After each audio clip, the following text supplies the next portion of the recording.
Art Against Mental Illness. Once upon a time there was a young girl called Vera who lived in Cologne, Germany. Vera loved jazz, but Cologne wasn't exactly a destination for jazz scenesters. Unperturbed, 18-year-old Vera took a punt and invited American virtuoso improvisational jazz pianist Keith Jarrett to come and perform in her jazz-deprived city. To her surprise and joy, he agreed. On the 24th of January 1975, after a long gruelling drive and suffering from back pain, Jarrett arrived for his 11:30 p.m. performance at the Cologne Opera House.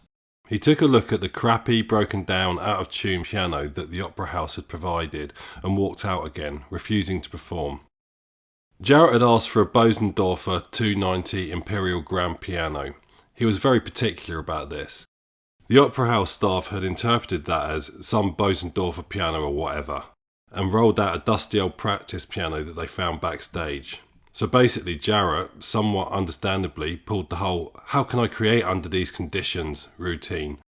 Vera was in a tight spot, and 1,400 German jazz fans were waiting expectantly in Cologne Opera House. This was a disaster. So Vera did what any self-respecting teenager would do in such conditions. She badgered him until she got what she wanted. Against all odds, Jarrett took pity on the rain-soaked, I'm imagining it was raining for dramatic effect, teenager, and agreed to play. He hadn't even managed to eat much after his long drive, and he was tired and in pain. By the time he re-entered the auditorium, the piano had been tuned, but a bunch of the keys weren't working, and it wasn't nearly big enough to be heard across an auditorium of that size. Jarrett assumed he was about to give the worst performance of his career, but the German kids seemed so miserable and they'd already set up the recording equipment, so what the hell? The thing is, Jarrett was a genuinely prodigious pianist. He knew his way around the piano. The limitations of the offending piano forced him to be much more creative in his delivery, both in terms of his note choices, but he also had to hammer at the keys in a way that he wouldn't usually, just so it could be heard. The resulting performance, which was recorded and can be tracked down easily on all the usual streaming platforms, is considered nothing short of legendary, one of the most revered, venerated, copied and best-selling jazz recordings of all time. It propelled Jarrett from being a preternaturally talented upstart to being a major force in modern jazz. In jazz terms, this most definitely counts as a fairy tale. What lessons are there to be learned from this story? I think there are a few. There's probably quite a lot to be said for proper preparation if you want a quiet life, and completely conversely, that all's well that ends well. But it's what this story, and some others which I will touch upon, tell us about creativity that I want to focus on. I'm actually going to spend a couple of episodes talking about the nature of creativity, maybe more, because I think it's essential to understand the role that creativity plays in the therapeutic power of art and the creative process. As I've said before, if you can't loosen up a bit, making art isn't going to feel relaxing and fulfilling. It's going to feel stressful. And relaxation, flow and creativity all come from the same source, the same spring of magical, mystical unicorn juice. But the experience and understanding of creativity depends heavily on context and your place in the lifelong creative journey. Put simply, if you're obsessed about doing things right, then you'll always be doing something wrong, and you'll almost certainly end up doing the same thing over and over again. Music, and particularly jazz music, is a good place to start here because, during improvisation, creativity happens in real time and in full view. Now I should point out at this point that I'm no expert on jazz, or even particularly a jazz fan. There just so happens to be a few characters and stories I've come across that help make the points that I need to make. And more generally, jazz, as opposed to, say, country music, puts quite a high premium on creativity. Take jazz saxophonist John Coltrane. He is considered one of the most important jazz musicians of all time, largely for his improvisational abilities. He reputedly practiced for 16 hours a day. He was good at his instrument. But he was also renowned for his creative approach to the saxophone and to jazz music, and indeed music in general. He was your archetypal innovator. John Coltrane changed the jazz genre. He was awarded the Special Pulitzer Prize in 2007, citing his masterful improvisation, supreme musicianship and iconic centrality to the history of jazz. He was even made a saint by the African Orthodox Church. Does this suggest that you need to be a virtuoso to be able to improvise or innovate? If we think of innovators in other fields, they also seem to be crazy talented prodigies and or big brains. Think Einstein, Da Vinci, Bach, Bowie, Bill Gates, probably some sports people. I don't pay any attention to sports. Ronnie O'Sullivan fits the bill, I guess. But there are plenty of virtuosos out there that neither improvise nor innovate. Top-tier concert violinists, for example, may bring innovative flourishes to their renditions of others' works, but little in the way of raw creativity, much of which will have come from the composer. Walk into your local art gallery and you might find some supremely able painters, but how many of them are using that ability to pump out fairly pedestrian landscapes? Every field is jammed to the gills of also-rans that pump out solid work, but did little to really move the dial in their respective fields. No, Coltrane didn't change jazz because he was a boss saxophonist. He had some other secret sauce. So what did Coltrane do that was so disruptive to the jazz genre? Well, strictly speaking, nothing, at least not alone. He was part of a movement that included another pioneering jazz legend, Miles Davis, which innovated a form of jazz known as modal jazz. The musical theory of what modal jazz actually is somewhat brain-bending. So I'll not attempt to characterise it here other than via a rudimentary description. I'll put some links in the show notes for anyone masochistic enough to want to know more. Put simply, most music uses chord changes to drive the melody and the movements within the piece. Modal jazz instead uses modes, which are basically scales of the sort that you were forced to learn during those piano lessons that you did when you were a kid and that petered out because they were so dull. Often, modal jazz is performed as lengthy jams over a single chord, with melody and structure defined by changes in the modes used. I think, anyway. It's all very confusing. Just go listen to it. Listen to Coltrane's magnum opus, 1965's A Love Supreme, and you'll get a sense of it. It's easier to just listen to it than try and describe what's actually going on. It represents a musical intersection of hyper-minimalism and hyper-complexity. It's a music of dichotomies and extremes. It's not everyone's cup of tea, but I've no interest in the conversation about whether this is style over substance, whether enjoyability or even listenability has been sacrificed in the name of technical prowess or the pursuit of pure, cold, artistic abstraction. Many people love this music. I've included a link in the show notes of a podcast where a couple of guys get something akin to sexually aroused listening to the aforementioned A Love Supreme. That whole episode's worth a listen, as they state various views on the nature of art that are very much congruent with my own and therefore a good corollary to this and future episodes. As an aficionado of the most wonderful music form known as death metal, I have little time for views that, for example, assert that melody is an essential component for something wishing to be classified as music. That said, this particular debate is one that I'm going to come back to at some point, maybe as part of this series. I guess we'll find out. Back to Coltrane. Far from being cold or aloofly technical, A Love Supreme is specifically and intentionally an act of worship, an act of love. It is the document of Coltrane's reverence for both the transcendent powers of jazz music, but also of God, him/herself. And this is where we start to glimpse Coltrane's secret sauce, for he was both obsessive and eclectic. He was a scholar and a spiritualist. Coltrane was a man of extremes, of contradictions. Raised as a Christian, he largely considered himself a Christian and was by all accounts a true believer, a profoundly spiritual person. Yet he frequently integrated beliefs, doctrines and practices from other diverse world religion into his own worldview.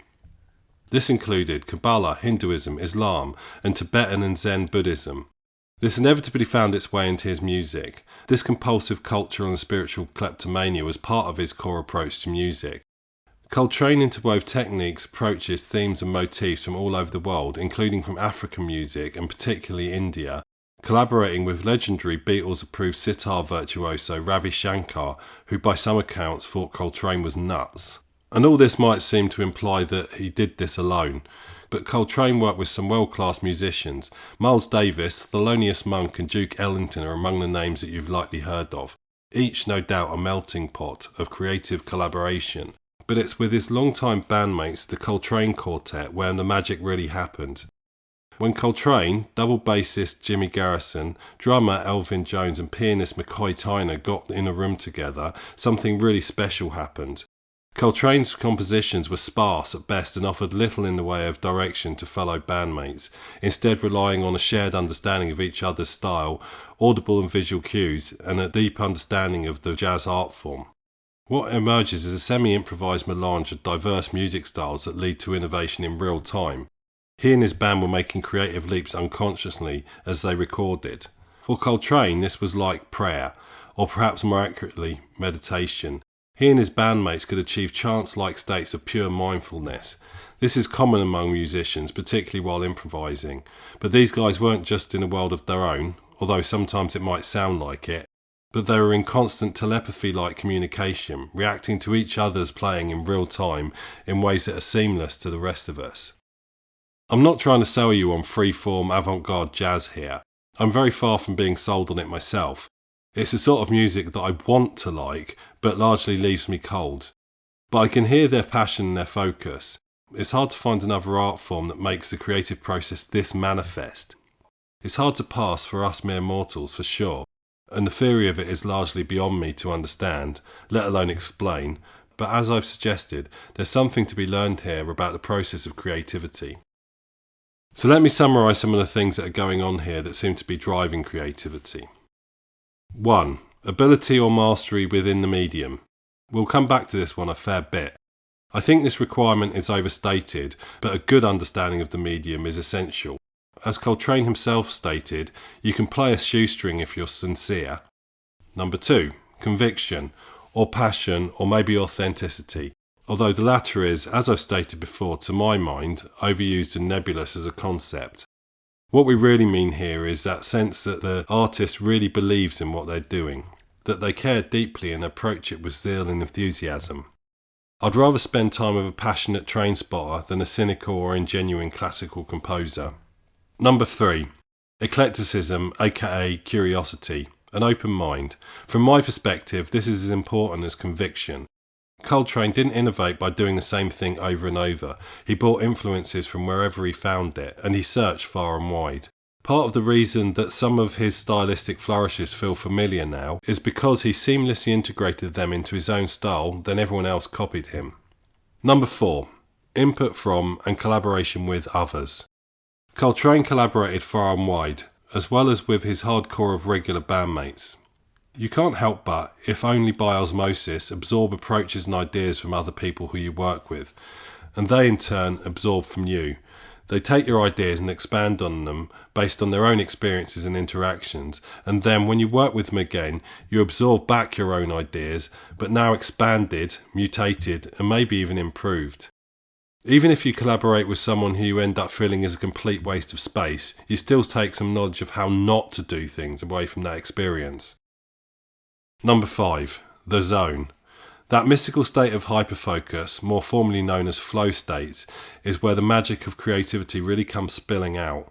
That's not to say you can't be creative at any point. I've come up with new approaches before while doing mundane tasks like stretching canvases and then cocking it up. But as I've said earlier, this is where jazz shines, as you can see innovation as it happens. With those 5 elements, we can go a very long way to explaining where creativity comes from. These are the attributes, or perhaps conditions, that need to be in place for creativity to occur. Not all of them need to be there for innovation to occur. For example, it's perfectly possible for someone who never leaves a house or sees anyone else to be creative or innovative, but it's a lot less likely. Conversely, putting all these things in place does not guarantee creativity. But there's something missing here, and it goes back to the story I started off with. It's at work with Coltrane and his compatriots, just in a more subtle and routine way. And that is randomness, chaos, unpredictability, luck. In the case of Jarrett, the luck was, on the surface at least, bad, an apparent setback. Really, it was just an unexpected constraint which forced the pianist to think differently. In the case of Coltrane and friends, chaos was their whole approach. Outside of some basic melodic and structural guidelines, each band member did not know what they were going to play, let alone what everyone else was going to. By going in somewhat blind, they were deliberately imposing constraints, the influence of which they were unable to predict, then trusting their own instincts and ability to not only account for these, but to capitalise on them. So with my original list, mastery, conviction, an open mind, collaboration and focus, you have a set of ingredients that can be put together in varying measures to cook up something different. But to really mix things up, you need a sprinkling of chaos. It's like making your omelette with all the usual stuff, then picking up something random from the fridge or pantry to add in every time you make it to see what works. Sure, some omelettes will end up being choked down or just thrown in the bin, but once in a while you'll create something magical. So chaos isn't one of the core ingredients, it's more like a method or seasoning. It can be applied to any or all of the ingredients at any point in the process, in any amount. It could be argued that, as far as creativity is concerned, it is the magic unicorn juice. Art against mental illness. In 1637, French mathematician Pierre de Fermat scribbled the following in the margins of his copy of the ancient Greek mathematics tome Arithmetica. It is impossible to separate a cube into two cubes, or a fourth power into two fourth powers, or in general any higher power than the second into two like powers. I have discovered a truly marvellous proof for this, which this margin is too narrow to contain. Pithy, eh? The thing is, it turned out he had a point.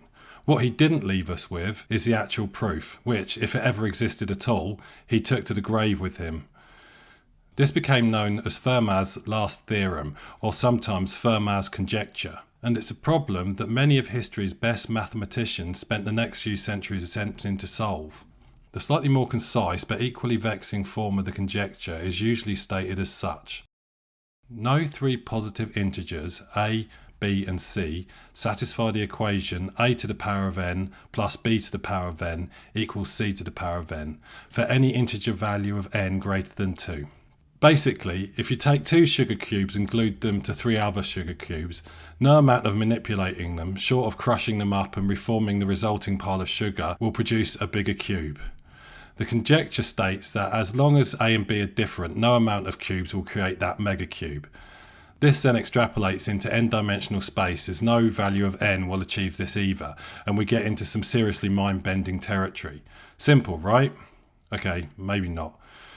Just formulating those sentences made my head hurt. I'm no mathematician, but I understand from reading books on the internet that the maths people thought that this was a pretty important problem to solve, in maths terms, to find a proof for. Some thought it impossible. Possible or not, whoever came up with said proof would not do so with sugar cubes, except maybe to put in their coffee, which they would need a lot of. Oxford mathematics professor Andrew Wiles had been fascinated by this problem since he was a kid. In 1986, he decided he was going to try and solve it. For the next 7 years, Wiles basically shut himself away from the world and attempted, in secrecy, to find the proof, only letting his wife in on the plan. In 1993, Wiles thought he finally had it and unveiled his secret quest and his groundbreaking proof to the maths world. His proof pulled in diverse, seemingly unrelated areas of mathematics into a highly original and elegant proof. Hurrah! But within months it was pointed out by others in the maths community that there were errors in his proof. Not just little ones either. Well, the errors are actually quite small, but their implications threatened to render Wiles' proof worthless. Damn. Wiles was devastated, but unperturbed he returned to his desk and with the help of fellow mathematician Richard Taylor he attempted to fix the problem, only to fail again. In 1994, Wiles was about to give up on the whole damn sorry business, but decided to give his work one final forlorn look. Sitting at his desk, he had a sudden flash of inspiration, seemingly out of nowhere, that the answer lay in the fact that his final approach didn't work, meant that one of his early approaches from 3 years prior would work. He later said, "It was so indescribably beautiful. It was so simple and so elegant. I couldn't understand how I'd missed it and I just stared at it in disbelief for 20 minutes. Then during the day I walked around the department and I'd keep going back to my desk and looking to see if it was still there. It was still there. I couldn't contain myself, I was so excited. It was the most important moment of my working life. Nothing I ever do again will mean as much." Yay for Andy! Wiles published his final proof, which was again put through its paces by the maths community and this time found to contain no errors. And thus he had proved Fermat's last theorem 358 years after it was conjectured. Wiles became pretty famous after this. Many books have been written about his epic quest at his desk with a pen and a pad and probably a blackboard. Mathematicians love a blackboard, don't they? Why am I talking about maths? Well, I decided this is going to be a maths podcast from now on, so suck it up. Only joking. I did study maths for a bit and I need some maths for my job, but I find it punishingly hard and the road to mastery seemed impossibly long. You see, as Wiles proved, along with Fermat's conjecture, you can be creative with maths. Actually, it's an inherently creative field. But you need a certain type of brain and a lot of study to get to the point where you can actually be creative. There's a couple of themes I want to pull from this story. One, the idea of creativity as problem solving, and two, creativity and mastery. The latter I'm going to cover in the next episode of this series, and I'll no doubt return to Wiles' story at least a little. But in this episode I'm going to talk about problem solving because I think it's one of the most important aspects of creativity. In part 1 of this series I talked about the core facets of creativity: mastery, conviction, an open mind, collaboration and focus, with a sprinkling of chaos for good measure. These are the things that need to be in place for creativity to occur. But what exactly is creativity? What things do we actually do when we're being creative? If we look at the example of Wiles, you might conclude that it is a flash of divine inspiration, either that or the act of locking yourself away for 7 years. But throughout that 7 years, he made countless creative leaps. Wiles' contribution wasn't that one inspired idea, that was just the last inspired idea required to get from A to B. Wiles' genius was pulling lots of seemingly unrelated areas of maths together to make something new and to solve a problem many thought unsolvable. Wiles' solitary journey was really a string of intuitive leaps, a blanket of lily pads on a pond the size of the universe. He simply chose the right ones to leap to. This is creativity. You pick a destination and you figure out how to get there. More specifically, you pick a problem and you solve that problem one challenge at a time.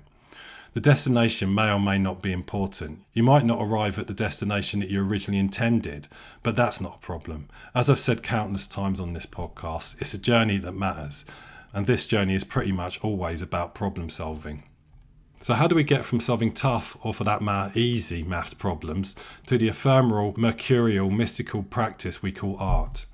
It's simple.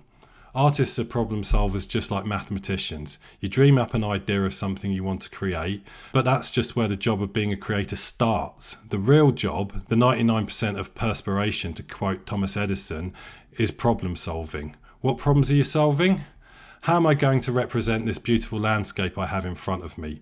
How am I going to represent this picture of a human? How am I going to capture the essence of what I'm looking at? How am I going to take this idea of a story in my head and turn it into a book or a play or a movie? How am I going to photograph this tree and really capture the essence and the mood and the character of the tree? How do I get my latest collection of artworks in front of some punters so I can sell some and therefore afford to do more artworks? And I struggle to think of any creative enterprise that isn't mostly about problem solving. And I would argue that if you are not put in a position of having to solve a problem, you're probably not being creative. You're likely being fairly derivative. Even then, it's still about solving problems. Take those caricature artists that sit on Montmartre in Paris or on Leicester Square in London doing caricatures of tourists. It's all very formulaic. I'm not knocking their skills. These folks are really amazing at what they do, but it doesn't seem particularly creative.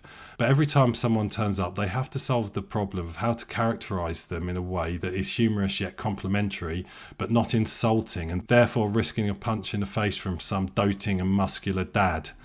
This is no mean feat, especially when you consider the bizarre effect that those cities seem to have on people's brains.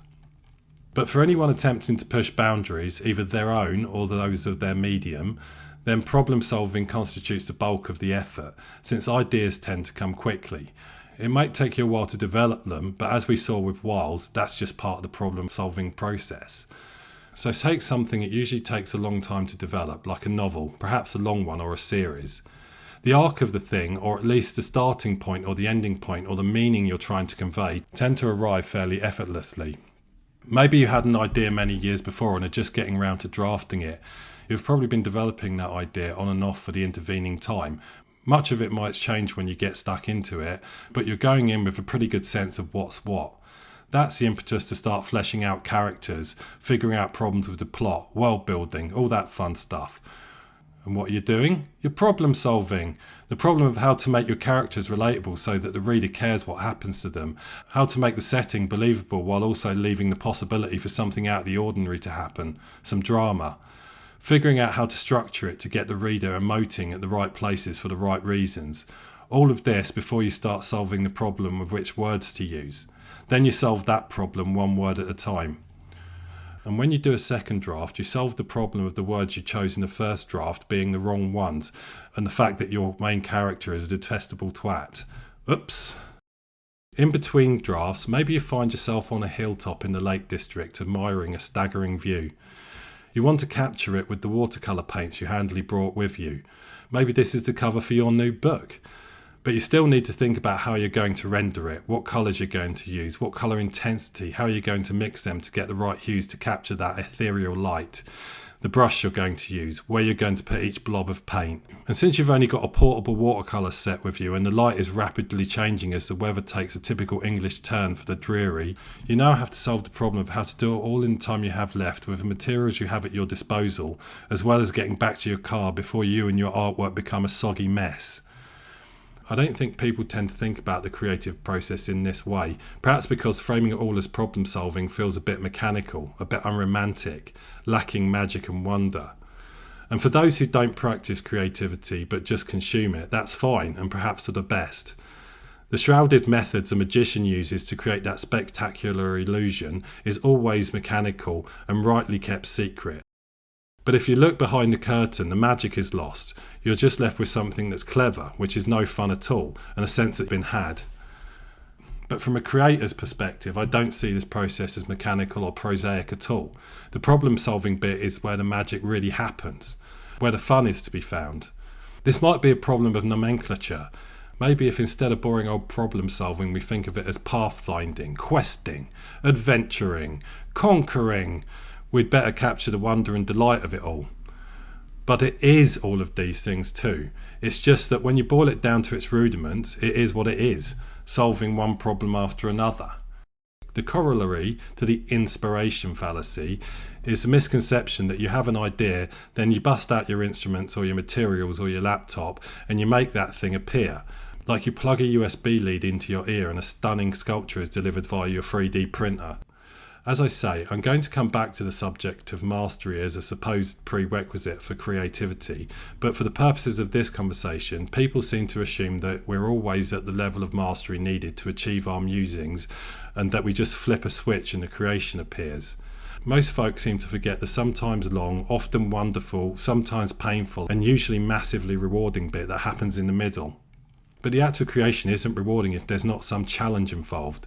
And if there's some challenge, then by definition, your existing mastery needs some work to get to where you're trying to get to. And that journey might include many false starts and failed attempts that ended up in the bin.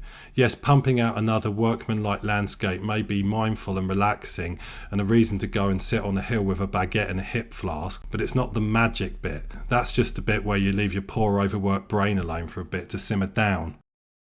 And without that challenge, we never progress. If you want to be able to lift really heavy weights, then you need to start by lifting much lighter weights and gradually work your way up as your muscles build. Every time you add another kilo, you're challenging yourself, your muscles, your resolve. It's the same with creation. It's like a muscle. Use it or lose it. The more you use it, the more powerful it gets. And how do you know if you've progressed? Well, the next thing you do is better than the last. Things take less time. Your endeavour starts to feel less like a toil, less forced, and more like a labour of love, a celebration. And I think the consumer of your work can tell when you've really challenged yourself. It's not necessarily by mastery of your materials or perfection in rendering your subject. Challenging works have an aura, a certain quality. They have the opposite feel to a Bob Ross knock it out in 30-minute landscape by numbers. The opposite of elaborate but soulless hodgepodge quickly rustled together using Midjourney or DALL-E. And I know I keep banging on about Gen AI, but it really does bring into focus many facets of real creativity. I'm all for using language models or AI image generation as part of the creative process, to take the legwork out of outlining a script or to create a mock-up for the painting you want to make. There are many ways in which AI can improve and enrich the creative process and help us more quickly solve some of these problems. But if the creativity isn't coming from within, if you aren't focused on solving those really interesting problems to bring in really delicious ideas into reality, then all these models will do is accelerate you to a soulless and flat creation. And worse, you might feel compelled to let the AI do most of the work, which in my mind is skipping past all the fun stuff, all the stuff that really matters. Perhaps the most important job for an artist is connecting with other humans via their medium. Art is communication, a conversation with other humans via the shared understanding of culture. If you expose your voice in the lazy, artificial way, people will hear that lack of care and passion and turn their backs. You can't connect with the world if you don't have something compelling or at least vaguely interesting to say, and an affecting and engaging means to do that. And you can't create something compelling and engaging before having figured out the problem of having to do so.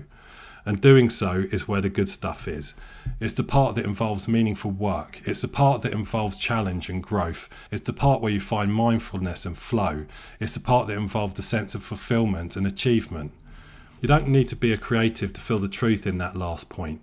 If an activity didn't take a certain amount of mental or physical effort or a certain amount of time to produce, the results are never going to be that fulfilling.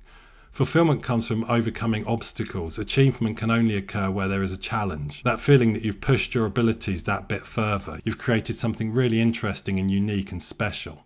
Think back to when you started your last project. Recall the fact that you started with a blank canvas, an empty page, a formless slab of clay, thinking, how do I realise this idea? How do I convey this emotion? How do I tell this story so it's compelling and engaging? How do I make something that people can connect with emotionally? It's not something you get right every time, but that's why it's fulfilling, because it's challenging. Any type of work you partake in has to have some level of challenge to be fulfilling. And I think that if you enjoy your work, by definition, it's challenging. You are, by definition, spending your time solving problems. Far from being the most prosaic or mechanical part of it, of the creation process, it's the whole thing. It's where the dopamine is, it's where the excitement comes from, and it's where we get our focus and flow from. These are the things that are really important if creativity is going to help you keep your sanity. Coming up with great ideas in itself isn't that fulfilling if you don't see them through to inception, because that's the bit where you really feel good, because that bit's where the fun really happens. Art against mental illness.